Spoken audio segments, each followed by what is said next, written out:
Καλησπέρα σας. Καλώς ήρθατε στα γραφεία της Συνέλευσης Ελλήνων Καματερού. Σήμερα θα ξεφύγουμε από την καθιερωμένη θεματολογία των συζητήσεών μας, κάνοντας ένα συναρπαστικό ταξίδι γνώσης και ζωής με συνοδοιπόρο και οδηγό τον φίλο, μουσικοσυνθέτη, ερευνητή και συγγραφέα Νικόλαο Βαργεμέζη.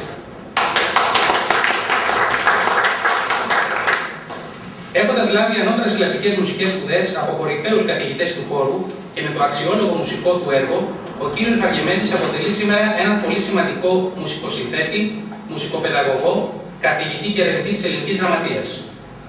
Η ενασχόλησή του με την Πυθαγόρια φιλοσοφία τον έφερε σε επαφή με τα μυστήρια των αριθμών και των περίεργων παραστάσεων και σχημάτων που αυτή εκπροσωπεί, με αποτέλεσμα τη δημιουργία της πρότυπης και καινοτόμας εργασίας του με τον τίτλο «Αυξομοιωτική σχηματική μουσική, η Πυθαγόρια μουσική αρμονία των ουρανίων σφαιρών». Η εργασία αυτή αποτελεί ένα νέο εντελώς πρωτότυπο παγκόσμιο μουσικό σύστημα, σχέδιο δομής μουσικής σύνθεσης και μια παγκόσμια συνθετικά δομική καινοτομία τρόπου συστήματος σύνθεσης. Με βάση αυτή ακριβώς τη δομή σύνθεσης και φυσικά την μορφολογική ανάλυση του έργου του, ο ομιλητής μας θα μας ξεναγήσει στα κρυφά και άρρητα μονοπάτια της συμβατικής γνώσης, εκεί όπου η μουσική επιστήμη συναντά τη φιλοσοφία με εκπληκτικά αποτελέσματα και εφαρμογές σε ποικίλους άλλους επιστημονικούς χώρους και τομείς. Είναι γνωστό πια σήμερα και γενικά αποδεκτό από όλο τον κόσμο ότι χρειάζεται η επιστήμη μία εκβάθρον ανανέωση ή ανακαίνιση των γνώσεών της και την απόκτηση νέων μέσων προς εκπλήρωση του σκοπού της. Ο ελληνισμός, ως σύνολο γνώσεων και εμπειριών και οι αξίες που αντιπροσωπεύει, αποτελεί το μοναδικό όχημα πνευματικής και υλικής ολοκλήρωσης του ανθρώπου σε παγκόσμιο και συμπαντικό επίπεδο, στην προσπάθειά του να ανέλθει σε ανώτερα επίπεδα της δημιουργίας και να μάθει τα μυστικά της γεννήτρας και τροφού του και φυσικά τα μυστικά του αντιθέτου. Αγαπητέ φίλε Νίκο Βαργεμέζη, καλώς ήρθες στο φιλόξενο χώρο της Συνέλευσης Ελλήνων Καματερού. Η παρουσία σου μας τιμά, ο λόγος δικός σου. Ευχαριστώ πολύ.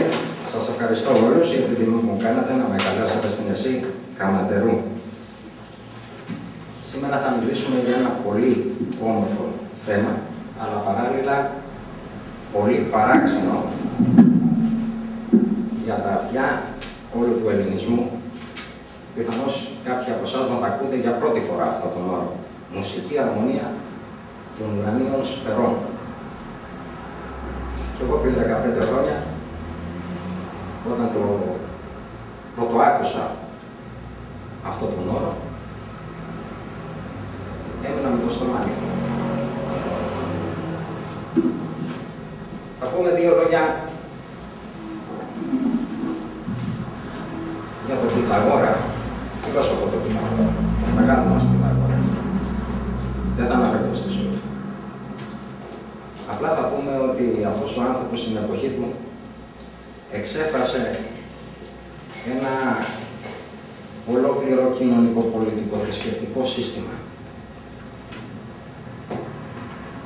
Αυτός ήταν και ο λόγος ο οποίος κυνηγήθηκε πάρα πολύ από την καθεστική ατάξη, όπως γίνεται ανά τους αιώνες. Όποιος έχει κάποιες καινοτόμες ιδέες και έχει να προσφέρει στους ανθρώπους, κυνηγέται. Κυνηγέται και στο τέλος ή θανατώνεται ή αφήνεται στο περιθώριο για να σβήσει στην αφάνεια. Αυτή είναι η μοίρα του ελληνισμού και των Ελλήνων. Πυθαγόρη λοιπόν, Πυθαγόρας μάλλον να σας πω είχε ένα πανεπιστήμιο. Αφού γύρισε όλο τον κόσμο, τον τότε κόσμο, όλα τα μεγάλα ιερατεία της Αιγύπτου κλπ.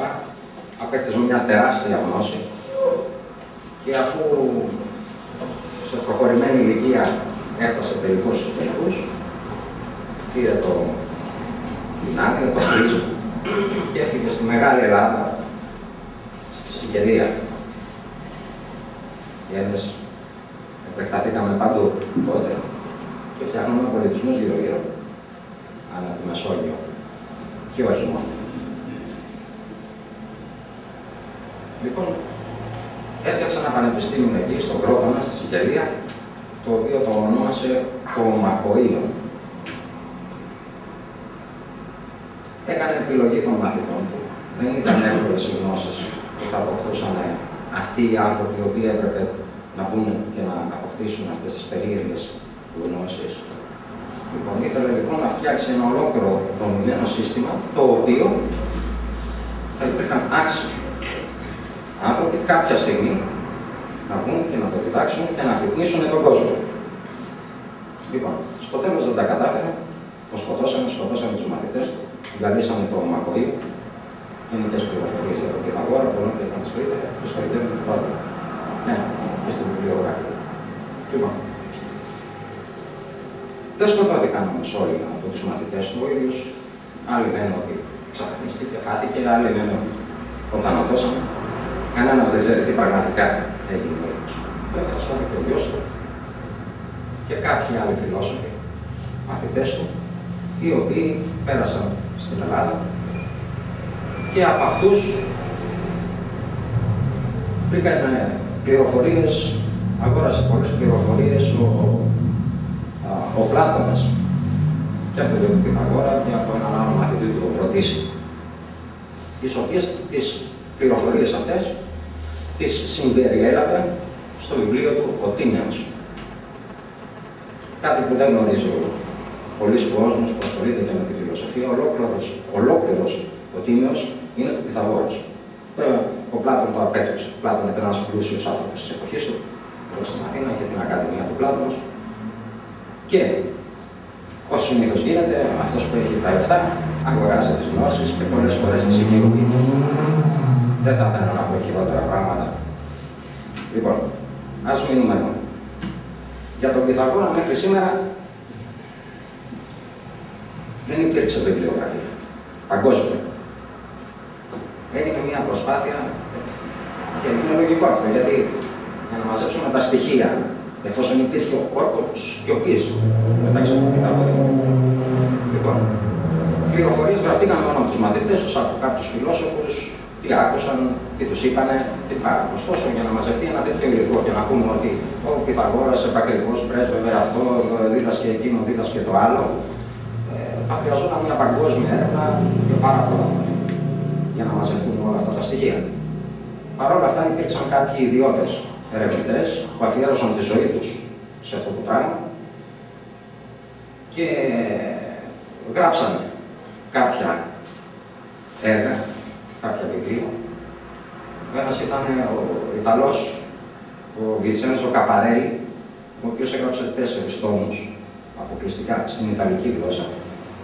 Οι 2 τόμοι είναι με τον τίτλο La Sapienza di Pitagora, δεν ξέρω ποιος ξέρει κανένας Ιταλικά εδώ, όπως ακριβώς εκφράζω, η Σοφία του Πυθαγόρα, και άλλους 2 τόμους, το Il Messaggio di Pitagora, που σημαίνει το μήνυμα του Πυθαγόρα. Το πρώτο του βιβλίο εκδόθηκε το 1944. Μια μεγάλη και σοβαρή έρευνα ποιος έκανε. Ο άλλος είναι ένας Έλληνας μαθηματικός, πολιτικός μηχανικός ήταν στον επάγγελμα, μέχρι να πάρει τη σύνταξή του, είναι ο Ιπποκράτης Δάκο. Πιθανώς να έχετε ακούσει για τον συγκεκριμένο, ο οποίος έκανε μια πάρα πολύ μεγάλη και σοβαρή έρευνα και 70 χρόνια. Έσπασε τον κώδικα του Πυθαγόρας, το μυστικό κώδικα που συνωνυμούνται, τα βιβλία του συγκεκριμένα, ο τίτλος του είναι «Ο μυστικός κώδικας του Πυθαγόρα και η αποκρυπτογράφηση της διδασκαλίας του». Αυτά κυκλοφόρησαν τα βιβλία με αυτόν τον τίτλο από το 1987 μέχρι και σήμερα, μέχρι και πριν 2-3 χρόνια που έπαιρνε το τελευταίο. Αυτός έχει γράψει 6 βιβλία. Οι 4 τόμοι είναι για τον κώδικα του Πυθαγόρας, ένα βιβλίο για την αριθμοσοφία που χρησιμοποιούσε ο Πυθαγόρας και πριν 2 χρόνια, 3, έκανε το τελευταίο του βιβλίο για τις ορθακροτικές δοξασίες και συγκεκριμένα για ένα πάρα πολύ μεγάλο σημαντικότατο θέμα που αφορά όλους μας και την σύγχρονη επιστήμη και τον αιθέρα. Λοιπόν, αυτό είναι ένα ολόκληρο κεφάλαιο και χρειάζεται πάρα πολλές διαλέξεις για να κάνουμε για τον αιθέρα. Δεν είναι το θέμα μας σήμερα. Αυτό. Λοιπόν, επίσης υπάρχουν άλλοι δύο γράφοι, ας πούμε, Πυθαγόρα είναι ο Γάλλος, ο Πιέρ Χαντότ, ο οποίος για τους όσους ασχολούνται με τη φιλοσοφία θεωρείται από τους ξένους φιλοσόφους ο πιο σωστά, που έφτασε πιο σωστά το νόημα σε σχέση με την αρχαία φιλοσοφία, το τι πρέσβευε στην αρχαία Ελλάδα κλπ. Έχει κάνει αρκετά βιβλία αυτός και αναφέρει πολλά στοιχεία για τον Πυθαγόρα. Και επίσης έχουμε τον Ιταλό πάλι, ο οποίος λέγεται Κλαούντιο Λάνζι, και αυτός έγραψε ένα βιβλίο ολόκληρο, ένα τόμο, που λέγεται Ρίτμοι Ερίτη, Elementi di Geometria, Metafisica Pythagoreia, που σημαίνει ρυθμοί και ιεροτελεστίες, στοιχεία της Πυθαγόρειας γεωμετρίας και μεταφυσικής. Λοιπόν, αυτοί οι τέσσερις μέχρι πρότινος παγκόσμια ήταν οι μόνες πληροφορίες που μπορούσαμε να έχουμε και να πλησιάσουμε τον φιλόσοφό μας τον Πυθαγόρα. Εγώ προσωπικά, πριν από 15 χρόνια, έχω κάνει μια συγγραφή, μου τέλος κάποια σειρά παγκόσμια που μιλάω για τον Πυθαγόρα, όχι όμως τόσο από τη φιλοσοφική και μαθηματική άποψη, όσο από τη μουσικοσυνθετική άποψη. Και μέσα από τη μουσική καλύφθηκε ένα τεράστιο μεγάλο κενό που υπήρχε όσον αφορά τουλάχιστον τα μαθηματικά, το μαθηματικό σκέλος το οποίο πρέσβευε στην εποχή του και δίδασκε ο Πυθαγόρας. Το μαθηματικό βέβαια δεν σταματάει στη λέξη μαθηματικά, μιλάμε για αστρονομία, μιλάμε για τους πλανήτες, μιλάμε για ολόκληρο το πλανητικό μας σύστημα, για τη δημιουργία του κόσμου. Ανοίγονται πάρα πολλοί τομείς και πολλά μεγάλα κεφάλαια της σύγχρονης επιστήμης. Λοιπόν, αυτό το πέτυχα όταν ανακάλυψα αυτό το νέο μουσικό σύστημα, το οποίο εγώ το ονόμασα αυξομοιωτική σχηματική μουσική, το οποίο από την έρευνα όλα αυτά τα 15 χρόνια αποδείχθηκε η τελειότητά του σε όλες τις φάσεις.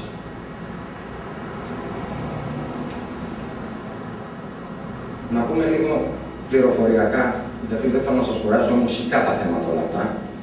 Πρέπει να έχετε γνώσεις μουσικής, δεν είναι το ομιλία που μιλάμε σε μουσικοσυνθέτες, και μάλιστα όχι από τους μουσικοσυνθέτες, με γνώσεις κλασικής παιδείας και σπουδές. Θα προσπαθήσω λοιπόν να το μαζέψω όλο αυτό το θέμα, να σας το κάνω όσο γίνεται πιο κατανοητό για να αντιληφθείτε τι ακριβώς συμβαίνει αυτή τη στιγμή. Όταν ακούμε μουσική, αυτή την απλή μουσική που ακούμε, την τονική μουσική, έτσι λέγεται, θεωρείται ότι αυτό το πράγμα είναι ένα μουσικό σύστημα. Αυτό το μουσικό σύστημα έχει βέβαια τις βάσεις του Πυθαγόρα. Έτσι καταφέραμε και κουρδίσαμε τα όργανα, έτσι καταφέραμε. Έτσι, και μπορούμε σήμερα να έχουμε την απλή δομή, το τραγούδι. Έτσι, ένα ρεφρέν, ένα κουπλέ και ένα ρεφρέν. Τον προηγούμενο αιώνα γίνανε κάποιοι πειραματισμοί. Ίσως έχετε κάποιοι ακούσει για τον δωδεκαφροντισμό. Είναι ένα παγκόσμιο μεγάλο μουσικό σύστημα το οποίο ξεκίνησε στις αρχές του 20ου αιώνα από το Σόμπερ στη Γερμανία. Έλληνας εκφραστής του δωδεκαφροντισμού υπήρξε ο Νίκος Σκαλπώτας. Δεν ξέρω αν το γνωρίζετε. Κάποιοι ίσως έχετε ακούσει τον Νίκο Σκαλπώτα. Ο οποίος καινοτόμησε κιόλας εκεί πάνω. Έτσι. Και έδωσε φοβερές συνθέσεις έτσι, σε αυτό το χώρο, κάτω από αυτό το μουσικό σύστημα και πρόσθεσε και πολλά δικά του στοιχεία. Ένα επίσης ακόμα καινούργιο σύστημα, σύγχρονο, είναι ο σειραϊσμός. Εκφραστής αυτού του μουσικού συστήματος, του σειραϊσμού, είναι ο μεγάλος Γρηγόρης Στραβίνσκι. Και αυτόν πιθανώς τον έχετε ακουστά. Όσοι ασχολείστε βέβαια με κλασική μουσική, έχετε ακούσει τα έργα, αυτή την διαφορετικότητα, τέλος πάντων, την διαφωνία την οποία ακούμε στα έργα. Όλα αυτά δεν γίνανε τυχαία. Αυτά γίνανε κάτω από μελέτες έρευνες μεγάλων πανεπιστημίων, οι οποίοι προσπάθησαν να πλησιάσουν την ψυχοσύνθεση πρώτα του ατόμου, του ανθρώπου γενικότερα. Είδατε ένα μεγάλο υπόβαθρο.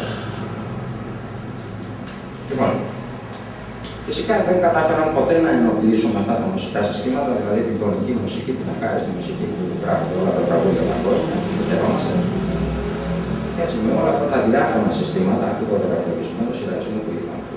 Και η μουσική επιστήμη πάντα έκανε κάποιες έρευνες ώστε να πετύχει μια κοινή παγκόσμια γλώσσα όλων αυτών των μουσικών συστημάτων.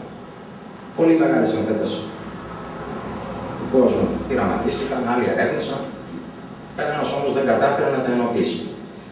Εγώ λοιπόν μέσω του συστήματος της αξιομοιωτικής σχηματικής μουσικής κατάφερα να πετύχω ακριβώς αυτό. Την ενοποίηση όλων παγκόσμια των μουσικών συστημάτων. Θα τα δούμε αυτά και θα καταλάβετε και γιατί αναφέρθηκα και για τον Πυθαγόρα και ξεκινήσαμε την ομιλία μας με τον Πυθαγόρα.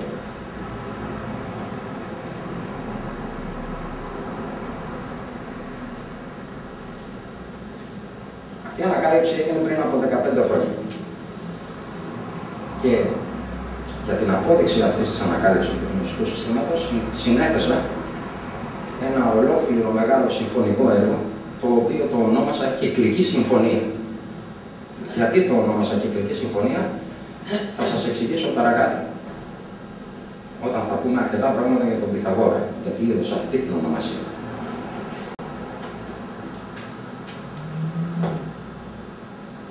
Είχα την τύχη, αφού λοιπόν έγραψα την Κυκλική Συμφωνία τέλος πάντων και είδα ότι αυτό είναι ένα τέλειο μουσικό σύστημα. Από κάθε άποψη, στη μελέτη του, δηλαδή και στην έρευνα, στην μορφολογική μελέτη, μορφολογική λέγεται η ανάλυση ενός έργου κλπ. Και πώς αυτό το σύστημα πραγματικά εκφράστηκε μέσα από την κλασική μουσική παιδεία και τις μουσικές φόρμες. Θα λέμε μουσική φόρμα, εννοούμε φόρμα σονάτα, έτσι, κονσέρτο, σαν ορολογία σας τις λέω. Αυτό έχει μια μαθηματική δομή που προέρχεται από τις γνώσεις της αρχαίοελληνικές. Αυτά όλα οριοθετήθηκαν την εποχή της αναγεννήσεως. Αναγέννηση τι σημαίνει? Αναγεννήθηκε η αρχαιοελληνική γνώση, πήραν τα δικά μας τα κλεμμένα κείμενα, να το πούμε έτσι, μέσα στις βιβλιοθήκες, άρχισαν να τα ξεσχολίζουν και εκείνη την εποχή έγινε η αναγέννηση. Δηλαδή ξαναβγάλουν για δικά τους την δική μας γνώση. Λοιπόν, είχα κάποιο φίλο καπετάνι, ο οποίος ασχολιόταν με τέτοια θέματα, περί φιλοσοφίας και αρχαίας Ελλάδος, μου είχε δώσει 8 χρόνια πριν ένα βιβλίο του Ιπποκράτη Δάκογλου, του δεύτερου που σας είπα που ασχολήθηκε, του Έλληνος, του μαθηματικού, ο οποίος ασχολήθηκε με τον Πυθαγόρα. Είχε δώσει λοιπόν το δεύτερο τόμο, επειδή στο δεύτερο τόμο, στο τέλος είχε ένα ολόκληρο κεφάλαιο για τις συχνότητες της μουσικής κλίμακας. Και εγώ επειδή είχα φτάσει να μελετάω για τις συχνότητες των φόγκων, για το δικό μου το έργο, πραγματικά στη μελέτη και στην έρευνα διάβασα και το βιβλίο του. Είδα όμως εκεί έναν τίτλο που μου έκανε την μεγάλη εντύπωση. Έλεγε πάνω «Μουσική αρμονία των ουρανίων σφαιρών». Μουσική αρμονία των ουρανίων σφαιρών, τι είναι αυτό? Και άρχισα λοιπόν να μελέτηνα τη μαθηματική διαδομή του πράγματος. Τα μαθηματικά τα βιβλία, απλά στο τέλος, στο δεύτερο τόμο έχει για τη μουσική.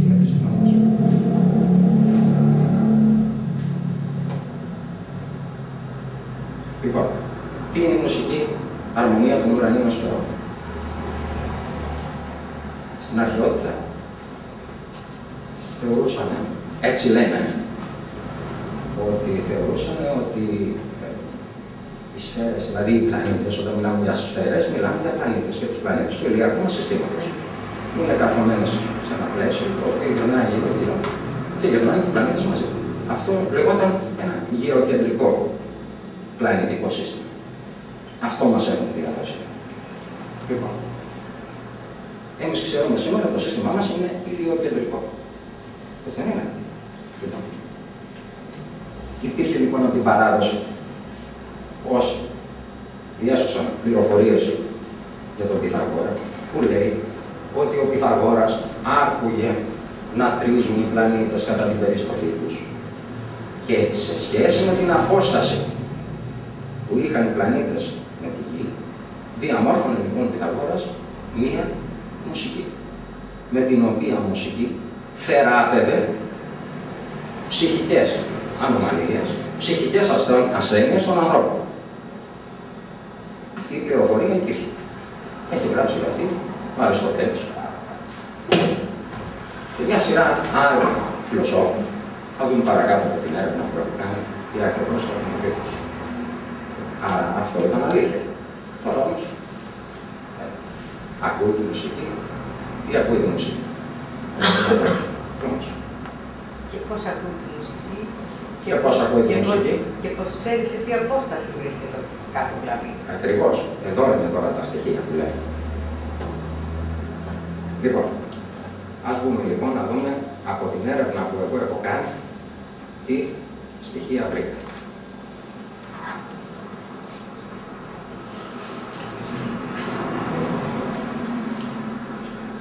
Λοιπόν, κοιτάξτε να δείτε τώρα πόσοι ασχολήθηκαν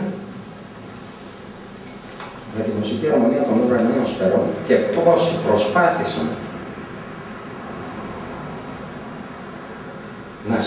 να συνδυάσουν τον κάθε πλανήτη με συχνότητα με βάση τις μαθηματικές γνώσεις της εποχής του καθενός.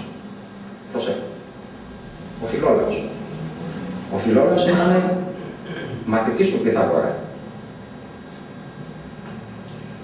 Ο Φιλόλαος έχει γράψει, βρέθηκε βιβλίο, το οποίο μιλάει για ηλιοκεντρικό πλανητικό σύστημα 12 πλανητών. Ακούτε τι λέμε. 12 πλανητών.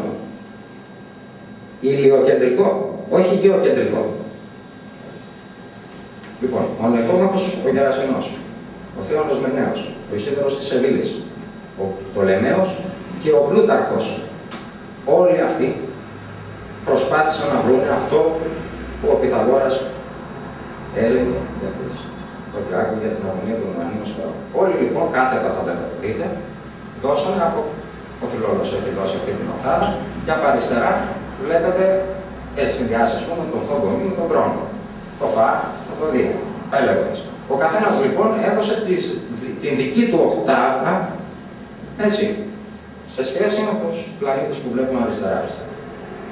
Από την γνωρίζουμε, από τις σύγχρονες, από τις τωρινές γνώσεις της αστροφυσικής επιστήμης, ο μόνος ο οποίος οι γνώσεις του και αυτά που μας δίνει σαν πληροφορίες ταιριάζουν με τη σύγχρονη επιστήμη είναι ο Φιλόλαος. Παρ' όλα αυτά, υπάρχει και στο Φιλόλαο, ας το πούμε, ένα σφάλμα. Θεωρεί και τη σελήνη μέσα ο Φιλόλαος για πλανήτη. Ο σελήνη δεν είναι πλανήτης. Άρα και εδώ βλέπουμε σε αυτό το μικρό, ας το πούμε, ελάττωμα. Εκτός από αυτούς, αργότερα, ο Κέπλερ έγραψε ένα έργο που λέγεται «Αρμονικές του κόσμου». Ο Κέπλερ έκανε το εξής. Πήρε τις περιστροφές αστρονόμους, ήξερε περίπου την κατάσταση που γνωρίζουμε την ηλιοκεντρική τη σημερινή, έτσι, ήξερε τις αποστάσεις των πλανητών, τις παρατηρήσεις και κατέγραψε πόσο κάνει ο κάθε πλανήτη στην περιστροφή του, την περιστροφή των πλανητών, καθαρά, και μέσα σε ένα χρόνο πόσο κάνει ο πλανήτης για να γυρίσει γύρω-γύρω, κατέγραψε και έκανε ένα είδος μουσικής. Δεν είναι κακό. Βέβαια το παρουσίασε ως Πυθαγόρια μουσική αρμονία των ουρανίων σφαιρών. Βέβαια δεν είναι πραγματικότητα. Με βάση τα δεδομένα που έχουμε σήμερα. Πριν 15 χρόνια λοιπόν ξεκίνησε επίσης η κυρία εδώ που βλέπουμε, η Φιωρέλα Τερέντσι, η οποία είναι αστροφυσικός και μουσικοσυνθέτης στην Ιταλία. Αυτή έκανε μια άλλη διαδικασία. Πήρε τη φωτεινότητα των αστέρων και εφόσον το φως είναι είδους, μιλάμε για χέρτς πλέον, έτσι, κατάφερε και έφτιαξε ένα είδος μουσικής, το παρουσίασε στην γειτονική χώρα ως η Πυθαγόρια αρμονία των ουρανίων σφαιρών, μεγάλη προβολή κλπ. Εδώ έχουμε και κάποιους ήχους που μπορούμε να ακούσουμε. Εδώ είναι γαλαξιακή.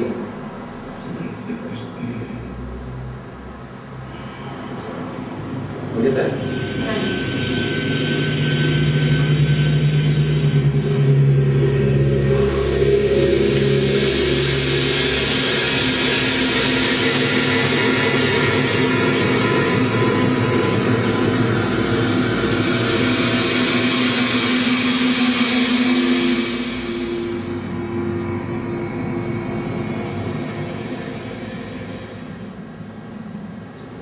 επίσης.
Επίσης, το 2005-2006, δεν θυμάμαι ακριβώς, διορίστηκε ο Μίκης ο Θοδωράκης, ο μεγάλος μουσικός συνθέτης, καθηγητής πανεπιστημίου στην Κρήτη. Στην ομιλία του λοιπόν, είπε ότι η μουσική που γράφει από όλα αυτά τα χρόνια είναι από την εμπνευσμένη από την Πυθαγόρη, την αρμονία των ουρανίων σφαίρων. Όπως βλέπουμε λοιπόν, χωρίς να αποδεικνύουμε τίποτα, θα χρησιμοποιούμε όλοι τον όρο Πυθαγόρη, μουσική αρμονία των ουρανίων σφαίρων, έτσι. Για οικονομικούς λόγους, ο καθένας χρησιμοποιεί και λέει, βέβαια, συνθέτες όπως είναι ο Μίκης Θοδωράκης ή ο Βαγγέλης Παπακοσταντίνου. Παπαθανασίου, θα πρέπει να είναι λίγο πιο προσεκτικοί, τουλάχιστον στις δημόσιες παρουσιάσεις. Αν διαβάσετε τη συντορική αρμονία, μουσική και επιστήμη του βιβλίου, που επιμελούνται 4-5 καθηγητές πανεπιστημίου της Κρήτης, λοιπόν, δεν έχει καμία απόψη. Απλά, έτσι. Λοιπόν, προχωράμε.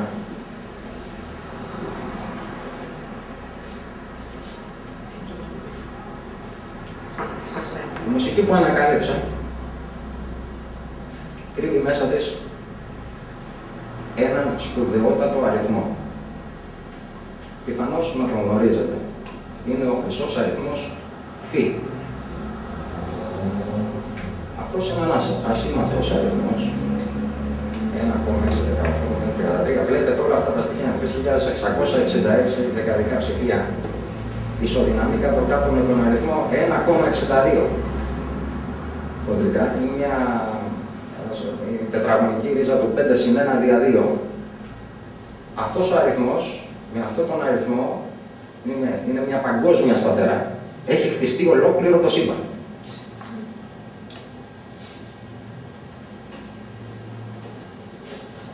Έχει μείνει γνωστός όσο ότι τον ανακάλυψε ο Φιμπονάτσι, ένας έμπορος και μαθηματικός στις αρχές του 13ου αιώνα,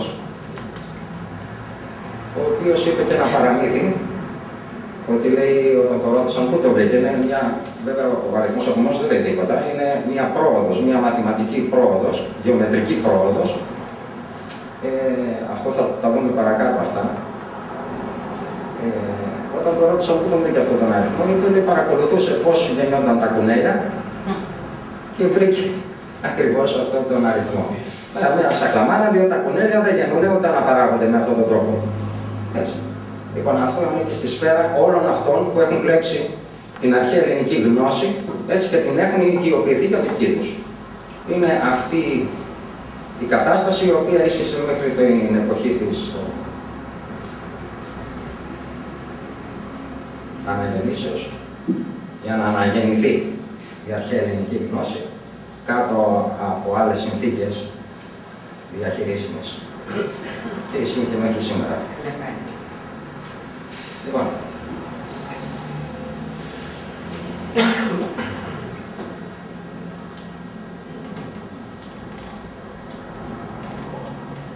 λέμε για τον αριθμό.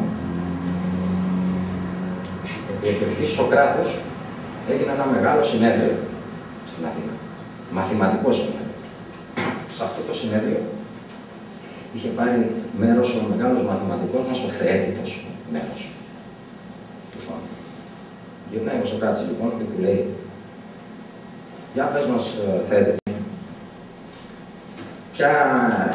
ποιες είναι οι αποφάσεις σας για τους αριθμούς?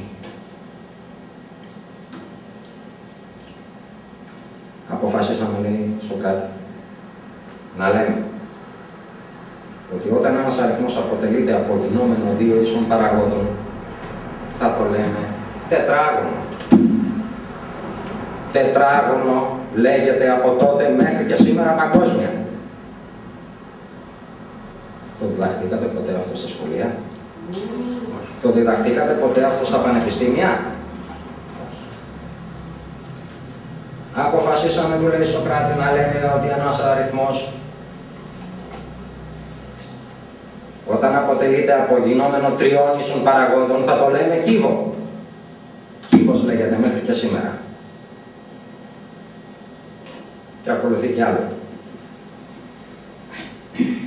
Άρα ο αριθμός, η έννοια του αριθμού, δεν δηλώνει μόνο ποσότητα που διδάσκουμε στα σχολεία σήμερα. Δεν είναι μόνο ποσότητα. Απεικονίζεται και γεωμετρικά. Ο Αριστοτέλης τους αριθμούς αυτούς που απεικονίζονται γεωμετρικά τους ονόμασε οι δυτικοί αριθμοί. Δυτικοί. Δυτικοί. Ναι. Είναι δηλαδή και είδος και μόρφη. Με δύο τάου. Ακριβώς.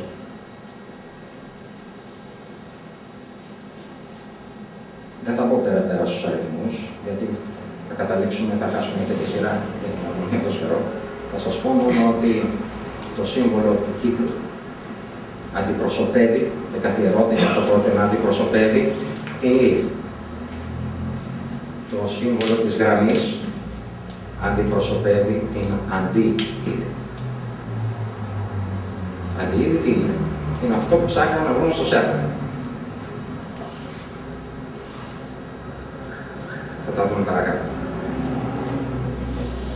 Όταν λοιπόν ξέρουμε ότι ο κύβος αντιπροσωπεύεται και με το γεωμετρικό του σχήμα, το παραλληλόγραμμα είναι τα δύο τετράγωνα, ένα α και ένα β τετράγωνο. Από εκεί και μετά, στο χώρο, δεν γνωρίζουμε το σχήμα.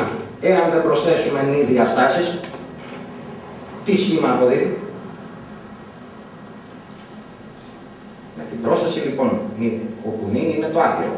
Δηλαδή πρέπει να προσθέτουμε αριθμούς και να δημιουργούμε σχήματα. Αν δεν προσθεθεί το άπειρο, δεν μπορούμε να γνωρίζουμε τα σχήματα και τι δίνει ο κάθε αριθμός στην εξέλιξή του. Η φύση δεν μετράει με πρόσθεση 1, 2, 3, 4, 5. Η φύση μετράει με πολλαπλασιασμό με βάση αυτό που σας είπα σε σχέση με τον αριθμό φ, τον νόμο, ο οποίος είναι ο Πυθαγόριος. Θα σας πω πώς οδηγούμαστε στον Πυθαγόρα και όχι στο Φιμπονάτσι. Εδώ έχουμε ένα πίνακα, γεωμετρική πρόδοση του χρυσού αριθμού φ για τον πληθυσμό των μεγάλων πόλεων στις αστικές περιοχές της Αμερικής του 1970. Βλέπετε τον πίνακα πώς μετριέται το πληθυσμό της γης και πώς ή των περιοχών και πώς αυξάνεται. Δεν αυξάνεται με πρόσθεση. Η φύση δεν μετράει με πρόσθεση τα πράγματα. Δεν θα σας κουράσω να μαθηματικές σχέσεις. Η γνώση λοιπόν του φύτου αριθμού μας οδηγεί στα ορφικά. Στα ορφικά κείμενα.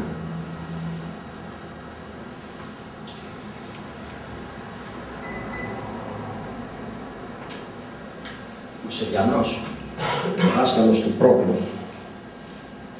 που ήταν ένας από τους τελευταίους διευθυντές της Ακαδημίας του Πλάτωνος, μας δίνει την πληροφορία για τον Πυθαγόρα. Μας λέει ότι ο Πυθαγόρας ασπάστηκε τις ορφικές δοξασίες και κατάφερε την αφηρημένη φιλοσοφία του Ορφέα να την εφαρμόσει στο επιστητό, δηλαδή να την κάνει θετικές επιστήμες. Εδώ είναι οι ερωτήσεις που μου έκανα λίγο πριν, πώς γνωρίζατε τα μαθηματικά. Αυτό ήταν το επίκεντρο του Πυθαγόρας. Το πώς μετέφερε τη φιλοσοφία σε μαθηματική ανάλυση.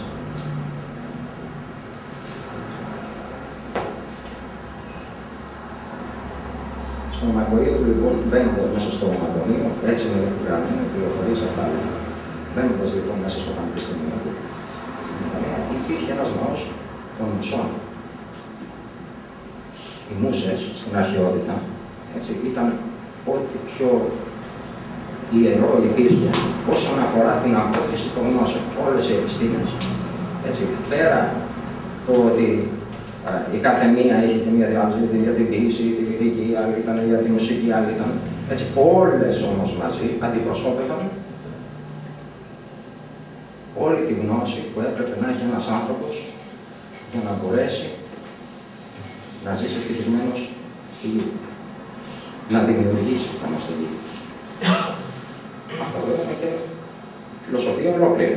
Έτσι, κοινωνικό σύστημα, πολιτικό σύστημα και πάει λέγοντας. Λοιπόν, επίσης είχε ένα μεγάλο έτσι γράφημα στα βιβλία, ερευνητές, ότι υπήρχε ένας μεγάλος στίχος που ήταν σκαλισμένο ένα μεγάλο σχέδιο, πλανητικό σχέδιο. Άλλοι μιλάνε για ότι είχε 9 πλανήτες, άλλοι για 10, άλλοι για 11, 12 πλανήτες, ότι ήταν. Και ο Πυθαγόρας έπαιρνε ή μέρος του σχεδίου ή ολόκληρο και το δίδασκε ανάλογα στις τάξεις των μαθητών του. Ας δούμε λοιπόν το μαθηματικό νόμο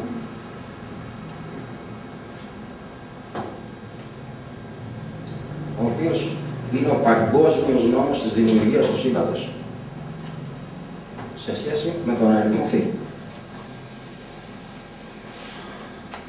Θα σας εξηγήσω εδώ τι λέει ο Πυθαγόρας για αυτό το νόμο. Τραβάει μια γραμμή στο σύμπαν. Εδώ. Και λέει. Από τη δεξιά, μεριά, και που είναι το κόκκινο, σημαντάκι. Είναι, λέει, η περιοχή της υπερβατικής λογικής. Εκεί είναι το εν. Προσέξτε, όχι η μονάδα. Το εν. Εκεί είναι η αρχή των πάντων. Από εκεί ξεκινάνε να δημιουργούνται τα πάντα στον κόσμο. Μας δίνει και το όνομα. Εν. Και μας δίνει και μία εξίσωση, η οποία δεν είναι ακριβώς μαθηματική εξίσωση, είναι υπερβατική. Λέει 0 συν άπειρον ίσον 1. Ίσον 1 συγκεκριμένα.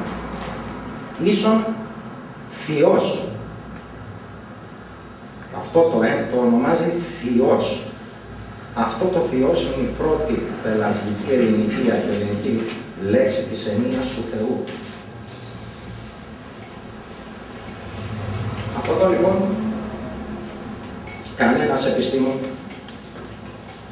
δεν μπορεί να εισέλθει εκεί μέσα και να βγάλει συμπεράσματα με τη γνώση των θετικών επιστημών που έχουμε σήμερα. Όποιος και να πάει να βγάλει εκεί συμπεράσματα θα πέσει έξω. Η από εδώ όμως μεριά, είναι η περιοχή της βαθύς λογικής, ανήκει στις φυσικές επιστήμες.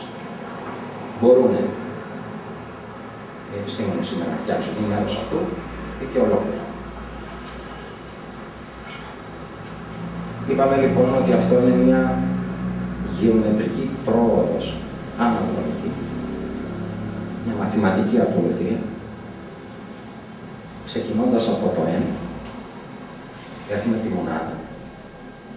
Γιατί σας λέω τη μονάδα? Μου πείτε το n και η μονάδα, δεν είναι το ίδιο και το αυτό? Όχι. N είναι ένα.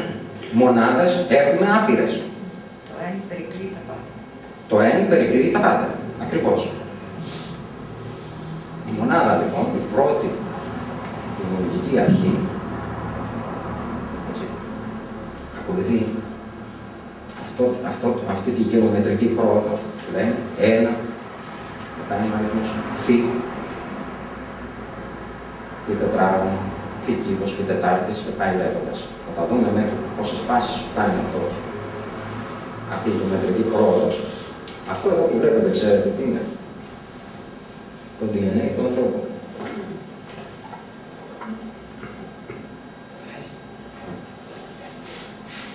Όλα στη φύση έχουν DNA. Έψυχα και άψυχα.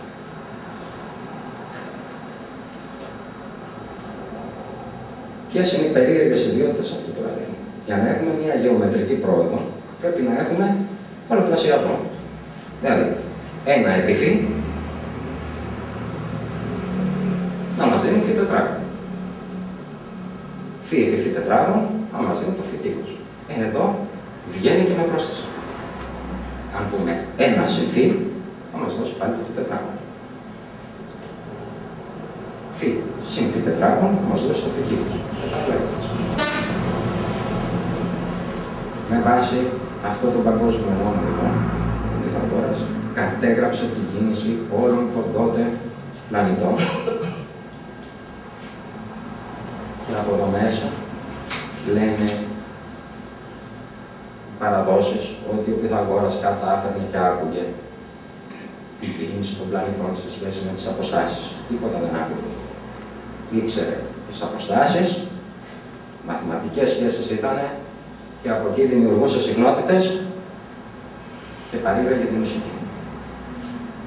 Και με αυτή τη μουσική, γιατί αυτό λειτουργεί μέσα μας. Οι συχνότητες του νόμου αυτού λειτουργούν μέσα μας. Με αυτές τις συχνότητες κατάφερνε και επανέφερε τους ανθρώπους από ψυχικές ανομαλίες και ψυχικά νοσήματα. Δεν θα σας παράσω παραπάνω. Αυτός εδώ είναι ένας πίνακας των ίδιων διαστάσεων σε σχέση από το φι, ξεκινώντας 1, 6, 18, 0, 3 κλπ. Μέχρι το τέλος είναι η καταγεγραμμένη μαθηματική εργασία του Ιπποκράτη Δάκουλου, που σας είπα, μαθηματική εργασία από τα βιβλία του. Αυτό βρίσκεται στον πρώτο τόμο, έτσι, όλου του σύμπαντος κόσμου. Οι αποστάσεις των πλανητών.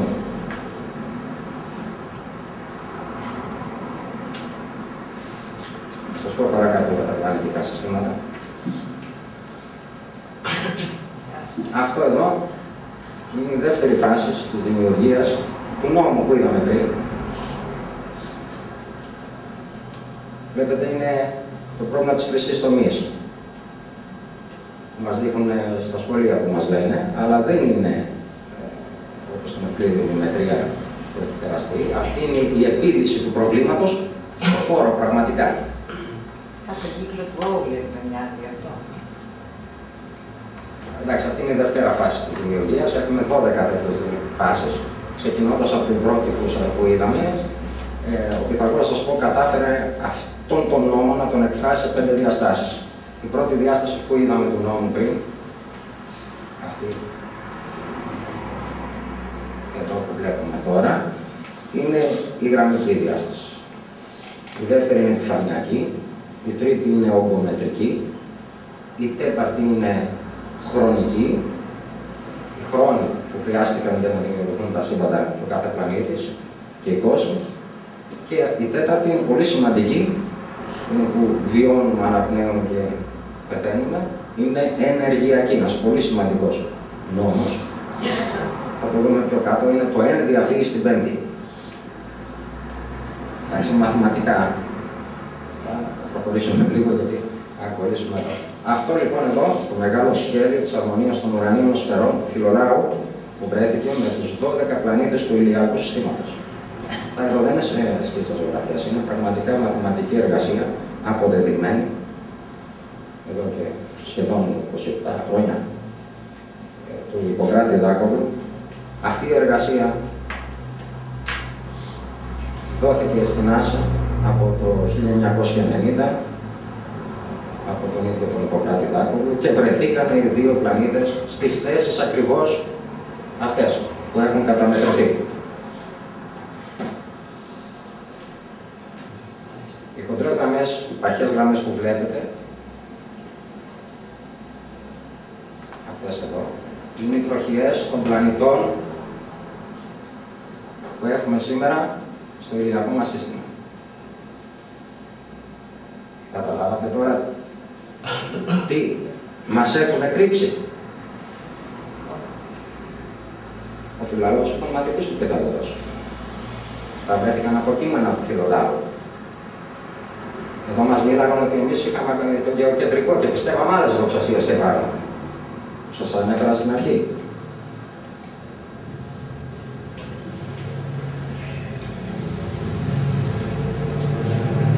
Αυτό είναι από το επίσημο site της NASA, οι πλανήτες του ηλιακού συστήματος.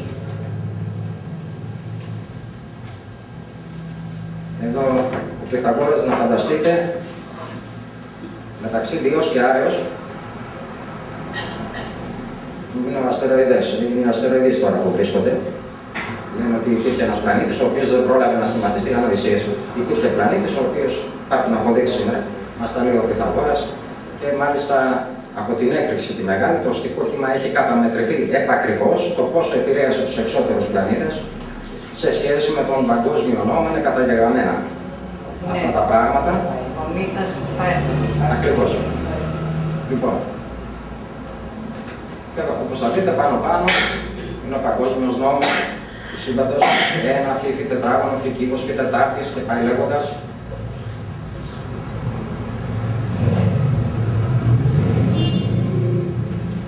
Σήμερα το μιλάμε, οι αστροφυσικοί έχουν βρει 345 πλανήτες εκτός του δικού μας ηλιακού συστήματος, οι οποίοι ακολουθούν ακριβώς αυτή τη μαθηματική ακολουθία. Αυτή τη γεωμετρική πρόοδο. Ονόματα όπως είναι ο Σέτνα, ο Βαρούνα κλπ. Η Αθηνά, η Ιγυρία.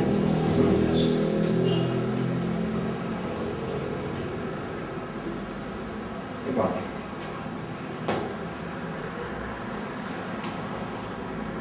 όταν λοιπόν εγώ άρχισα να μελετάω τις συχνότητες αυτού του παγκόσμιου νόμου,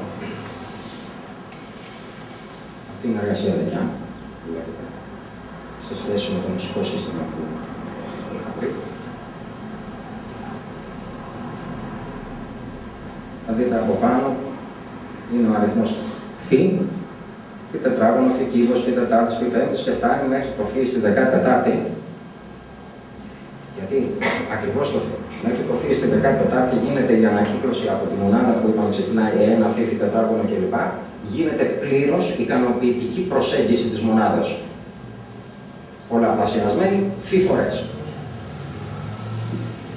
Λοιπόν, εδώ είναι τα hertz, τα οποία μας δίνουν, δηλαδή συχνότητες καταγεγραμμένες, και δεξιά-δεξιά οι νότες που αντιπροσωπεύουν την κάθε μία συχνότητα του παγκόσμιου νόμου. Ωραία. Προσπαθώ να το μαζέψω το θέμα για να καταλάβετε τι ακριβώς γίνεται. Δεν μας ενδιαφέρει τώρα, δεν είστε μουσική για να μπούμε τώρα σε πιο. Θα τα δούμε επιφανειακά τα θέματα. Εδώ λοιπόν έχουμε από αριστερά παγκόσμιος μαθηματικός νόμος της δημιουργίας του σύμπαντος κόσμου, μαθηματική απόδειξη του Ιπποκράτη Δάκοβλου, από το βιβλίο του, και δεξιά είναι ο παγκόσμιος μουσικός νόμος της δημιουργίας του σύμπαντος κόσμου, από τη μελέτη και έρευνα τη δική μου. Αν δείτε τους αριθμούς, ταιριάζουν απόλυτα. Απλά εγώ τα εξέφρασα και σε χάρισα αυτά τα πράγματα, δηλαδή σε μουσικές νότες.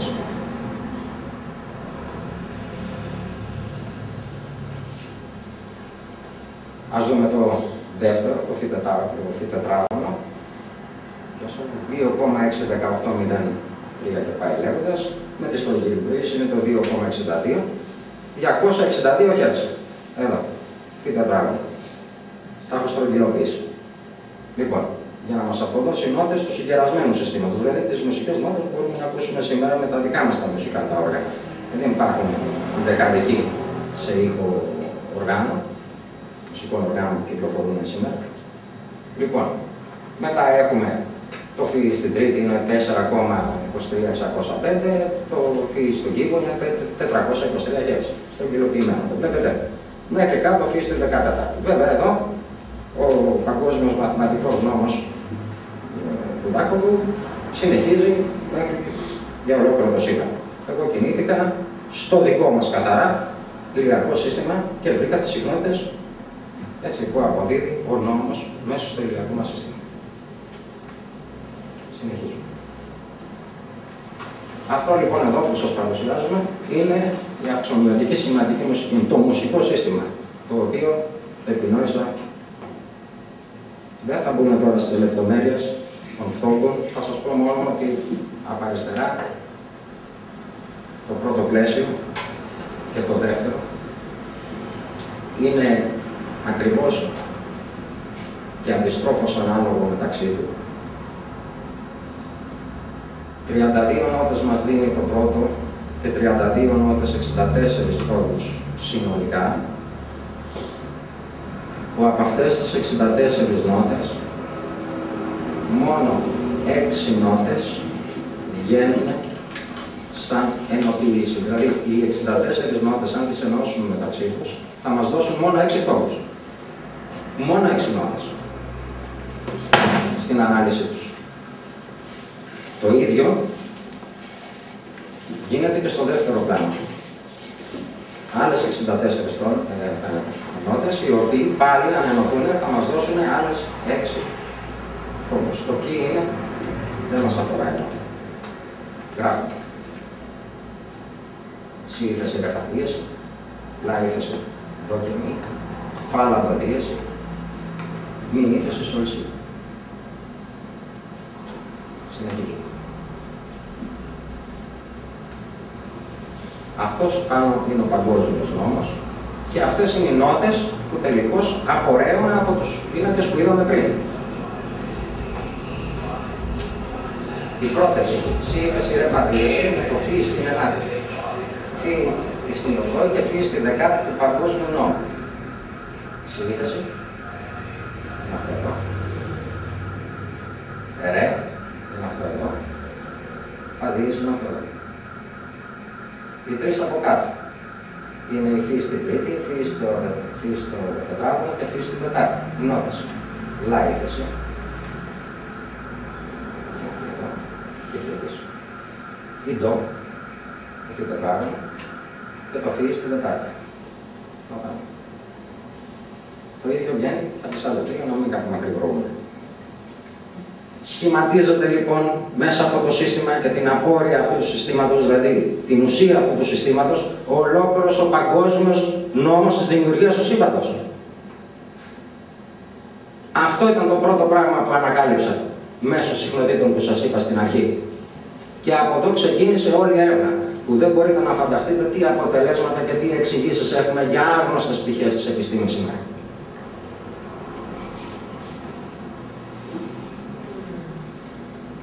Συνεχίζουμε. Πάλι οι τρεις νότες, οι τρεις 6, το πρώτο πλάνο που είδαμε, και άλλες 6 του δεύτερου πλάνου, εάν τις ενώσουμε τη μία δίπλα στην άλλη διαδοχικά. Μας δίνει τη χρωματική κλίμακα. Όσοι είναι μουσικοί καταλαβαίνουν τι λένε. Για εσάς που δεν είστε μουσικοί, θα σας εξηγήσω.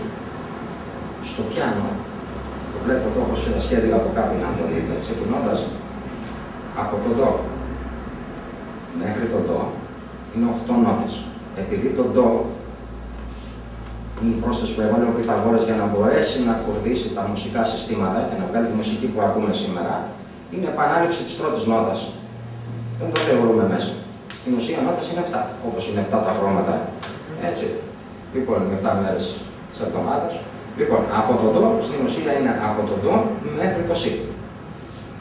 Είναι 1, 2, 3, 4, 5, 6, 7 άσπρα πλήκτρα. Και 5 τα μαύρα, 12. 7 και 5, 12. Ακριβώς. Αυτά λοιπόν, αυτή είναι η χρωματική κλίμακα, έτσι λέγεται, έτσι ονομάζεται στη μουσική, μέσα σε μια οκτάδα. Συνεχίζουμε. Από τον Τίμιο που είπαμε, του Πλάτωνος. Μας δίνει πως ο Θεός, λέει, έφτιαξε τη δημιουργία και τον κόσμο. Και λέει πως ο Πυθαγόρας, έτσι στην ουσία, χρησιμοποίησε μία χορδή εδώ, λέει, παίρνει μία ολόκληρη χορδή, μετά τη χωρίζει στη μέση, την παίρνει ένα μισή, μετά τη χοντρίζει σε 3 κομμάτια και παίρνει τα 2 τρίτα, τα 2 δηλαδή από τα 3, μετά τη χωρίζει σε 4 κομμάτια και παίρνει τα 3 από τα 4. Η διαφορά λοιπόν των 2 τρίτων και 3 τετάρτων μας δίνει ένα λόγο 8 προς 9. Αν δηλαδή το βάλουμε σε ολόκληρη τη χορδή κάτω κάτω, ένα κομματάκι από τα 9 θα πάρουμε τα 8. Βλέπετε, 1, 2, 3, 4, 5, 6, 7, 8, 9. Παίρνουμε τα 8 και μένει έξω το 1. Πολύ παιδικά θα σας τα περιγράψω. Αυτό που ισχύει για τον Ατέρα. Προσέξτε τώρα. Χρησιμοποιεί ο λαός μας και λέει, έχετε ακούσει, λέει, όταν λέει χορεύεις σε πέκικο, χορεύεις μόνος σου και μιλάς με τον Θεό. Το έχετε ακούσει αυτό? Λοιπόν, από αυτό είναι. Ας χορέψει κάποιος 50 ζεμπέκικα και να έρθει να μου πει αν μίλησε ποτέ με τον Θεό. Η παράδοση λοιπόν το σώζει έτσι. Έτσι, είναι μια πληροφορία και καλυμμένη. Το ζεμπέκικο είναι, το μέτρο μέτρησής του είναι 9,80. Γι' αυτό το λένε. Έτσι, κρύβουν μια πανάχη γνώση έτσι, μέσα από αυτό το λεκτικό το οποίο χρησιμοποιούν. Έτσι, αυτό το ένατο είναι που δημιούργησε τα σύμπαντα και τους κόσμους. Αυτό είναι η μονάδα που είδαμε, που είπαμε ότι από το N ξεκίνησε η μονάδα και δημιούργησε, δεν θα πούμε τώρα σε μαθηματικά, σας το λέω έτσι χονδροειδέστατα. Με το N ένατο δημιουργήθηκαν τα σύμπαντα και οι κόσμοι. Με το N ένατο. Τι εννοώ? Ξέρετε τι λέει σήμερα η αστροφυσική επιστήμη για την σκοτεινή ήλη, μαύρη ήλη? Πόσο της 100 είναι? 91%. Και οι κόσμοι, έτσι που είμαστε εμείς, ο υλικός κόσμος, είναι 9%. Σήμερα το λέει αστροφυσική επιστήμη, το έχουν καταμετρήσει.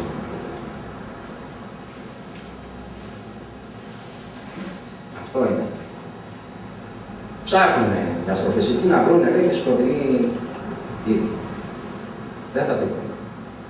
Την έχει παρακρατήσει η μονάδα. Το N, το αρχικό. Για να μπορεί να συντηρεί ολόκληρο το σύμπαν. Ώστε αν γίνει μια οποιαδήποτε ανομαλία κάπου, όπως είδαμε με τον πλανήτη του Φαέφωνα, μεταξύ δύο Σιάρεως, να μπορέσει να έχει τη δύναμη να συγκρατήσει ολόκληρο αυτό το οικοδόμημα. Αυτά που πιάνουν είναι βαρυτικές αυτές οι ακτινοβολίες διαχέουσες δεν έχουν καμία σχέση με την πραγματικότητα του νόμου.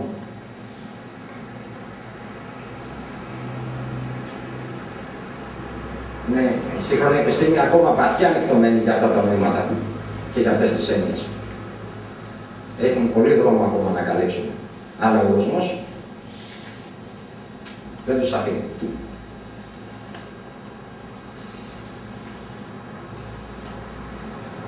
Ο κόσμος λοιπόν, ο τρισδιάστατος,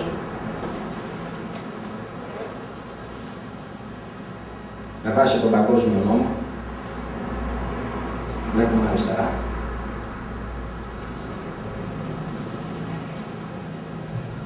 Καλύπτει τα 3/7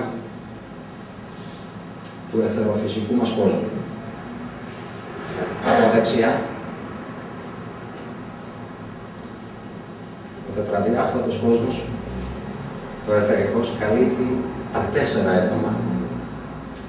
Το ντο-ρε-μι είναι το πρώτο πλάνο που είδαμε της αυξομοιωτικής σχηματικής μουσικής, δηλαδή οι δύο πρώτοι πίνακες απορρέουν. Αν εκείνες τις 6 νότες τις αναλύσουμε, θα δούμε μόνο 3 νότες βγαίνουν στη φυσική τους κατάσταση και αυτές είναι το ντο-ρε-μι, όπως τα βλέπετε σημειωμένα μέσα στον κύκλο με κόσμο.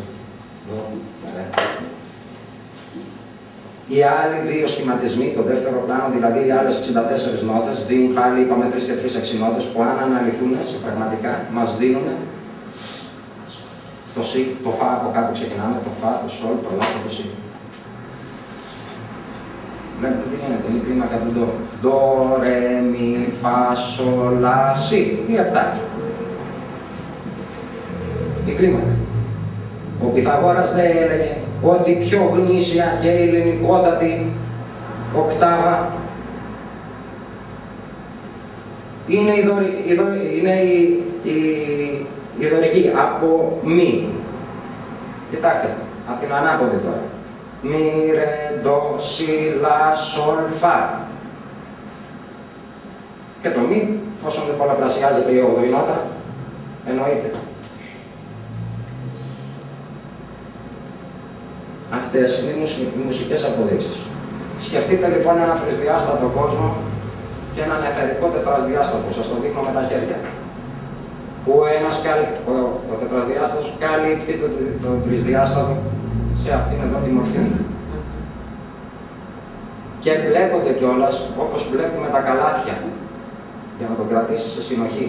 Που αυτό το πράγμα αυξομειώνεται συνεχόμενα και ανοίγει και ανοίγει και ανοίγει, ειδικά τα τελευταία χρόνια, έτσι όπως το καταμετρούν οι επιστήμονες, αυξάνεται συνεχώς. Που αν το μετρήσουμε από την ανάποδη, είχε πει και ο Χόκκινς εδώ που είχε έρθει το 2000-2001 και είχε κάνει μια ομιλία, είχε πει ότι πραγματικά έχουμε έναν κόσμο που αν τον αρχίσουμε να τον αφαιρούμε πια, θα φτάσουμε σε ένα ελαχιστότατο τόσο δα που είναι το αρχικό έννοια. Αυτό ακριβώς όμως.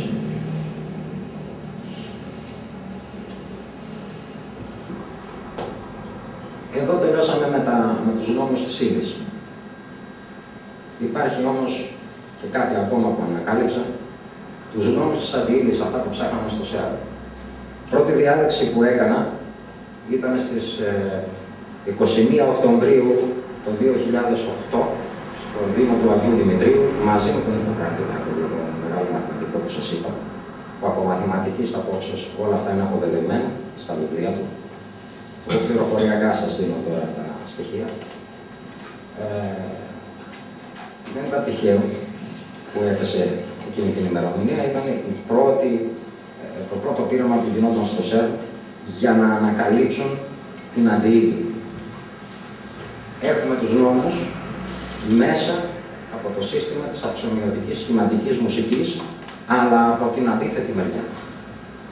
Εάν δηλαδή το προηγούμενο σύστημα που σας έδειξα το αντιστρέψουμε σε καθρέφτη, πλήρως αντιστροφή, τότε σχηματίζεται η αντιαυξομοιωτική σχηματική μουσική, που ακολουθεί ακριβώς τους ίδιους νόμους με την ύλη. Πάλι 3 συγχορδίες, 3 και 3 εδώ, που είναι ακριβώς ίδιες με τις αυξομοιωτικής μουσικής. Πάλι δεύτερο πλάνο από εδώ, 32 και 32, 64. Πάλι οι ίδιες εδώ, 3 νότες, παλατοδίες, μη, ύφεση, σωσί. Πάλι οι ίδιες 6 νότες. Ακριβώς το ίδιο πράγμα. Παρότι το γυρνάμε και από την αντίθετη σε καθρέφτη, πάλι το ίδιο αποτέλεσμα μας δίνει.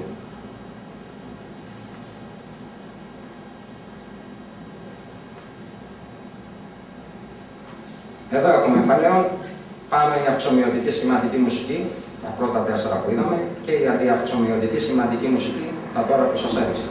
Και είναι ακριβώς σι ύφεση ρε φα δίεση, σι ύφεση ρε φα δίεση. Λα ύφεση το μη, λα ύφεση το μη. Φα λα το δίεση, φα λα το δίεση. Μη ύφεση σοτσί, μη ύφεσαι ορσή, οι νότες του παγκόσμιου νόμου, της δημιουργίας του σύμπαντος πάλι. Και η αντιήλη λοιπόν ακολουθεί τον ίδιο μαθηματικό νόμο. Την ίδια γεωμετρική πρόοδο. Καθρέφτης, ακριβώς αντίστροφα από τις ύλες. Γι' αυτό και μέσα στο κύτταρό μας έχουν βρει οι επιστήμονες, λέει, υπάρχει ηλεκτρόνιο και πρωτόνιο, υπάρχει το αντιπρωτόνιο και το αντιηλεκτρόνιο μέσα στο ίδιο το κύτταρο. Καταλάβατε. Παράλληλα. Εδώ είναι ένα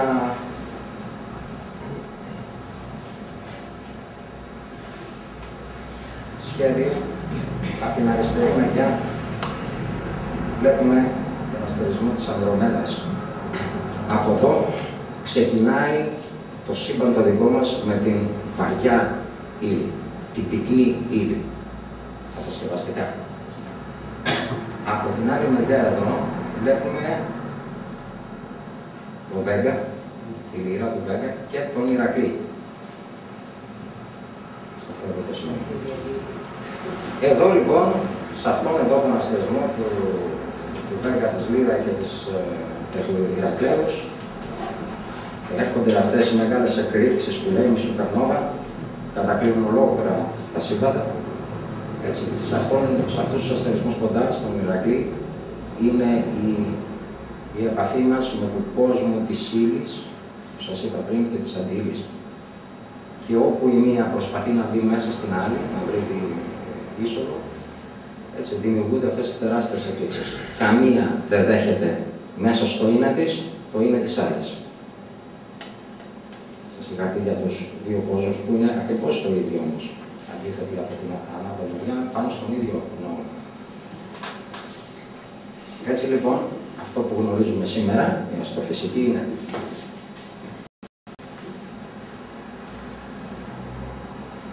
για την ύλη, ξεκινώντας από την πρώτη, αυτή εδώ η ακτίνα, είναι άλλης φύσεως, δεν έχει να κάνει με τα σύμπαντα και τους κόσμους που γνωρίζουμε εμείς. Αυτή συγκρατεί ολόκληρος τους κόσμους και τα άπειρα. Έχουμε δεύτερη ακτίνα, τρίτη, τέταρτη, πέμπτη, έκτη, έβδομη όσον αφορά. Συνεχίζει 8η, 9η, 10η, 11η, 12η και 13η ακτίνα. Η κάθε μία ακτίνα δημιουργεί επάνω 12 μεγάλα σύμπαντα. Πάνω την γράφει 13. Η μία πάλι από την κάθε μια ακτίνα που δημιουργεί τα 12 μεγάλα σύμπαντα που είδαμε από το πλανητικό σχέδιο του Φιλολάου, έτσι, είναι πάλι ιδιαίτερης μορφής, ιδιαίτερης υφής. 12 είναι τα μεγάλα σύμπαντα σε κάθε μία. Στην ουσία όμως, εφόσον υπάρχει και η ιδεατή, είναι 13. 13 λοιπόν επί 13 δημιουργούς άξονες δημιουργίας είναι 169 παράλληλα σύμπαντα. Και με την απόδειξη της αντιήλης έχουμε άλλα 169 παράλληλα σύμπαντα, ακριβώς αντίστροφα με τις ύλες. 169 σύνολο 338 παράλληλα σύμπαντα. Αν το κάνουμε με την πρόσθεση την τελική που έβγαζε τους αριθμούς ο Πυθαγόρας, ακόμα και σε αυτό πόσα ψέματα δεν έχουν δει. Αραβική λέει οι αριθμοί, από πού τους βρήκαν οι Άραβες. Τότε οι Άραβες θα ήταν εδώ που ήμασταν εμείς και εμείς θα ήμασταν εκεί. Θα κάναμε τζιχάντα. Έτσι, οι αριθμοί ήταν ένας κώδικας που χρησιμοποιούσαν οι Πυθαγόροι μυστικά μεταξύ τους. Γιατί τότε για τον πολύ κόσμο τα σύμβολα, δηλαδή αλφάβητος ήταν τα νούμερα. Το α ήταν το 1, το β είναι το 2, το γ είναι το 3. Έτσι. Αυτό ήταν για το λαό. Ο κώδικας όμως των αριθμών και έχει μεγάλη φασαρία πως το 0, γιατί λέγεται 0. Μη εν. Στερείται του εν. Μιλάμε για το αμορφοποίητο χάος. Καταλαβαίνετε τι λέμε. Με βάση όλη την ομιλία που κάναμε από την αρχή. Πού τα βρήκανε τους αριθμούς οι Άραβες. Κοροϊδεύουν την ανθρωπότητα. Λοιπόν, εάν κάνουμε το τελικό άθροισμα 3 και 3 συν 8 μας δίνει τον αριθμό 14. Θυμάστε ο παγκόσμιος νόμος. Το φύγει στη 14η. Είναι η ανακύκλωση της μονάδος. Δηλαδή, Εάν ξεκινήσει μονάς, φύφη, τετράγωνο, τρίτης και φτάσεις στη φύση στα 13, εξαντλείται η ενέργεια. Δεν έχει δύναμη εκείνο το ένα, η μονάδα, η πρώτη, να δημιουργήσει 13ο σύμπαν. Πλανήτη, συγγνώμη. Έχει εξαντληθεί. Πρέπει λοιπόν να σταματήσει και να αρχίσει τη συσσόρευση για να προχωρήσει την εξέλιξη. Εδώ υπάρχει χρονική στέρηση, η οποία είναι καταγεγραμμένη. Με τέταρτη διάσταση του παγκόσμιου νόμου που λέγαμε, ένδια αφήσει την Τετάρτη. Και η ενεργειακή, το ένδια αφήσει την Πέμπτη. Είναι το 9% που λέγαμε. Όλοι αναπνέουμε το 9%. Κρατούμε το 9% αυτό που αναπνεύσαμε και εκπνέουμε το άλλο. Τα πάντα στη φύση λειτουργούν έτσι. Και σε όλο τον κόσμο. Εδώ σας παρουσιάζω τον παγκόσμιο νόμο, όπως τον είδαμε πριν, από το N, η μονάδα, το φι τετράγωνο και πάει λέγοντας. Αυτά εδώ, το ένα φι που βλέπετε εδώ, μέσα στα ορφικά υπάρχουν ειδικοί ύμνοι. Γι' αυτόν εδώ το νόμο υπάρχει ειδικός ύμνος, ο αριθμός υπαριθμό 64 του Ορφέως, που μιλάει για παγκόσμιο νόμο της δημιουργίας, του σύμπαντος. Αναγράφονται τα πάντα. Ο αριθμός φι μεταφράζεται με τον νόμο της Ρέας. Είναι η ροή. Έχουν μεγάλη σχέση και από την φιλοσοφική μεριά, βέβαια εκεί είναι αφηρημένη φιλοσοφία, και αυτή τη φιλοσοφία είναι που κατάφερε ο Πυθαγόρας στην εποχή που μετέφερε και τη μετέτρεψε σε μαθηματική γνώση. Την έφερε δηλαδή στο 20ο. Λοιπόν, εδώ βλέπουμε και την αντικοσμική περιοχή, δηλαδή την αντιειδική. Ένα φι τετράγωνο, φι τρίτης, φι τετάρτης, μέχρι εκεί δεν χωράει άλλο. Οπότε το ένα φι παραμένει εδώ, φι τετράγωνο, γιατί αυτή είναι η αρχή της δημιουργίας και της ύλης, δηλαδή της βατής περιοχής και της υπερβατικής περιοχής, της αντιειδικής. Αυτή η μονάδα που σας είπα, η αρχική και η ρένα που είπαμε το φι, έτσι. Αν δεν υπάρχουν αυτοί, δεν βγαίνει ο Φάνης, που είναι ο τρίτος όρος της δημιουργίας. Μιλάμε για το ορφικό οόν. Είναι μια ολόκληρη συζήτηση να μιλήσουμε για τα ορφικά, να σας εξηγήσουμε τι ακριβώς συμβαίνει και τι μας λέει ο Ορφέας. Αυτό εδώ το πράγμα είναι. Αστρονομική απόδειξη αυτού του πράγματος. Αυτή που έκανε ο Κασάπης. Όχι.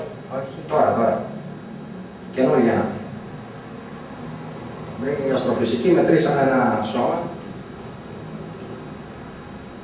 το ονομάζουν SS433.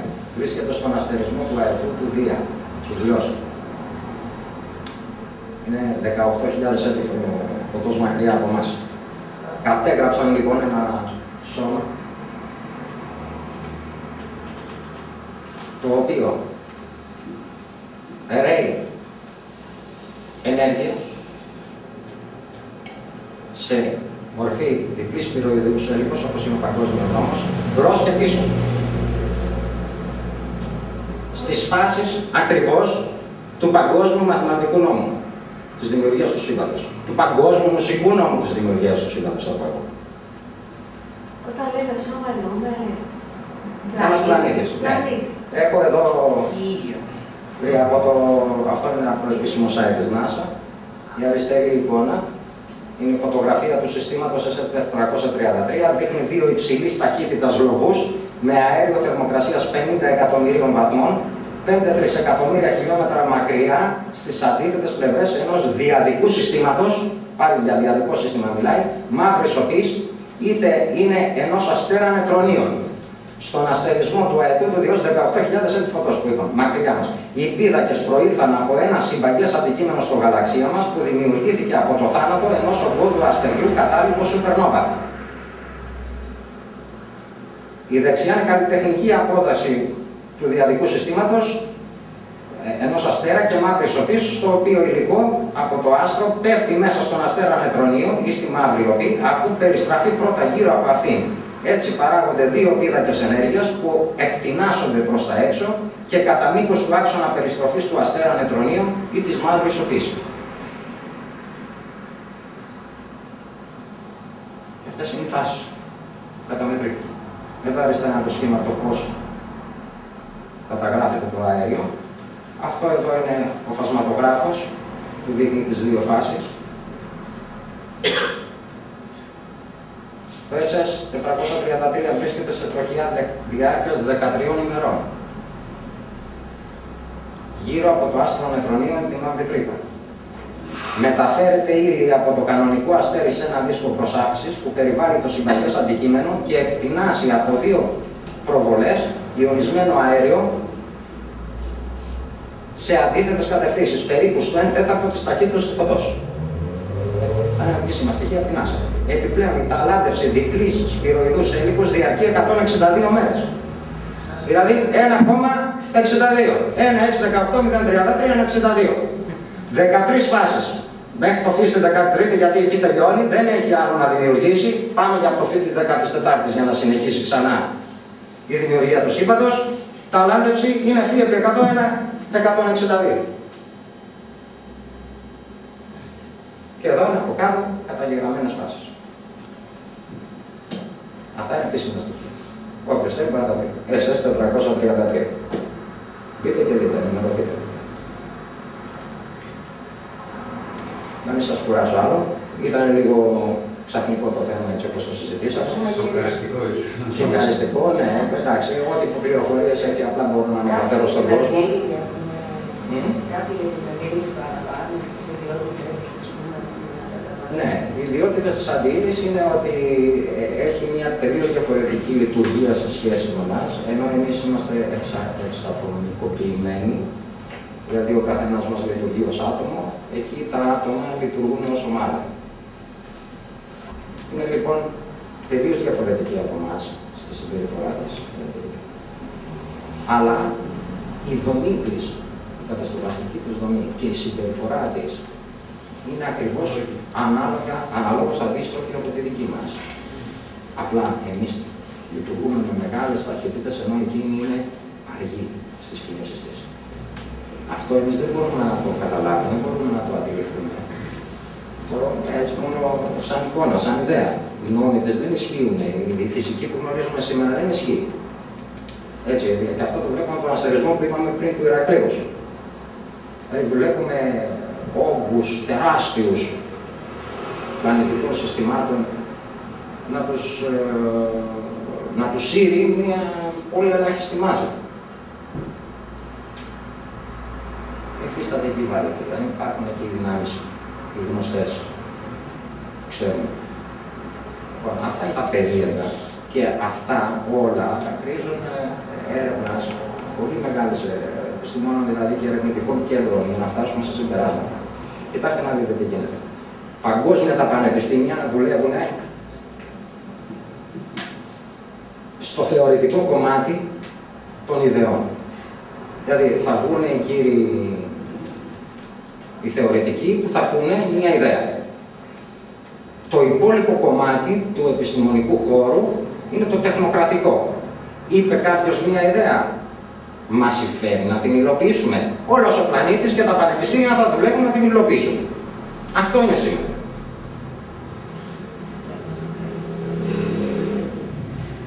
Δεν είναι κακή σαν ιδέα. Προσέξτε.